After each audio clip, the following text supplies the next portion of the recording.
ભરૂચ જિલ્લા કોંગ્રેસ દ્વારા છાત્ર ગુંજ હેઠળ પત્રકાર પરિષદમાં નીટ પેપર લીક મામલે ભાજપ સરકારનો ઉઘડો લેવાયો। ગુજરાત પ્રદેશ કોંગ્રેસના પ્રભારી મનહર પટેલની ઉપસ્થિતિમાં છાત્ર ગુંજ પત્રકાર પરિષદ યોજાઈ હતી, જેમાં ફરી શિક્ષણ મંત્રી ધર્મેન્દ્ર પ્રધાનના રાજીનામાની માંગ કરાઈ હતી। આગામી દિવસોમાં રાહુલ ગાંધીના વડપણમાં સમગ્ર ગુજરાતમાં છાત્ર ગુંજ અભિયાન ચલાવી ભાજપ સરકાર અને તેની પેપર લીકની સિસ્ટમને ઉખાડી નાખવામાં આવશે તેમ મીડિયાને માહિતી અપાઈ હતી। પત્રકાર પરિષદમાં કવિઠામાં એક પરિવારે ભ્રષ્ટાચાર સામે ઉઠાવેલા અવાજમાં ગ્રામ બહિષ્કારના તગલખી તાનાશાહી ફરમાને જિલ્લા પ્રમુખ રાજેન્દ્રસિંહ રણાએ વખોડી નાખ્યો હતો। સાથે જ કોંગ્રેસ આ મુદ્દે પણ લડત ચલાવશેનું મીડિયાને જણાવાયું હતું। જિલ્લા કોંગ્રેસની પત્રકાર પરિષદમાં શહેર પ્રમુખ સલીમ અમદાવાદી, પ્રવક્તા નાજુ ફળવાલા સહિતના ઉપસ્થિત રહ્યા હતા। કોંગ્રેસ હંમેશા સત્ય સાથે છે।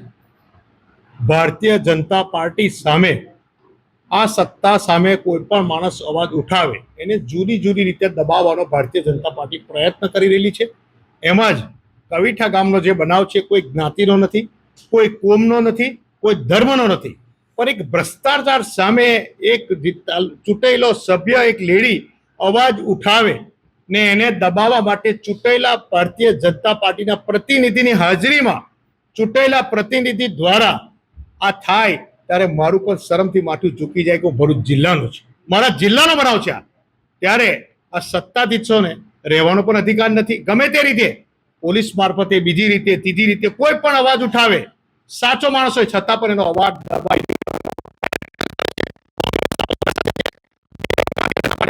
ખરાબ થતો હશે, ખરાબ કરે છે લોકોને, એની સામે અવાજ ઉઠાવશે। કોંગ્રેસ હર હંમેશા એની સાથે રહેશે। હું મનહર પટેલ, પ્રભારી પ્રદેશ ગુજરાત સમિતિ, મારી જોડે ભરૂચ જિલ્લા પ્રમુખ રાજેન્દ્રસિંહ, શહેર પ્રમુખ શ્રી સલીમભાઈ અને ભરૂચ જિલ્લાના પ્રવક્તા નાજુભાઈ બેઠા છે।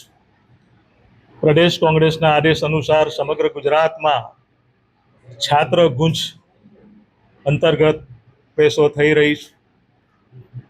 હાલમાં જ નીટની જે પરીક્ષા લેવાય એમાં મહેનત કરીને વિદ્યાર્થીઓ તૈયાર થઈને જાય, આખું વર્ષ મહેનત કરે, એના વાલી એના વિદ્યાર્થીઓ દિવસ રાત મહેનત કરીને જાય, ત્યારે છેલ્લા દિવસે પરીક્ષાઓ રદ થાય છે। ભારતીય જનતા પાર્ટીની આ સરકારે ગુજરાતની હોય કોઈ દેશની હોય એકવાર નથી બન્યું, ઘણીવાર બન્યું છે।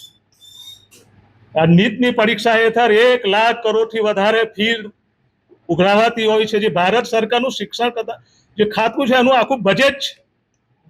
એટલી ફી વસૂલાયા પછી છેલ્લી મિનિટે જ્યારે નીટની પરીક્ષા રદ થાય છે ત્યારે એ વ્યથા, એ વેદના વિદ્યાર્થીઓને અને વાલીની જે વેદના હોય છે એ વેદના અને વ્યથા આપ સમક્ષ અમે રજૂ કરી છે। આ નફત ભારતીય જનતા પાર્ટી સરકારના શિક્ષણ મંત્રી ધર્મેન્દ્ર પ્રધાનને પાસે અમે રાજીનામું માંગ્યું છે। તમામ વિપક્ષે રાજીનામું માંગ્યું છે પણ રાજીનામું નથી આપતા।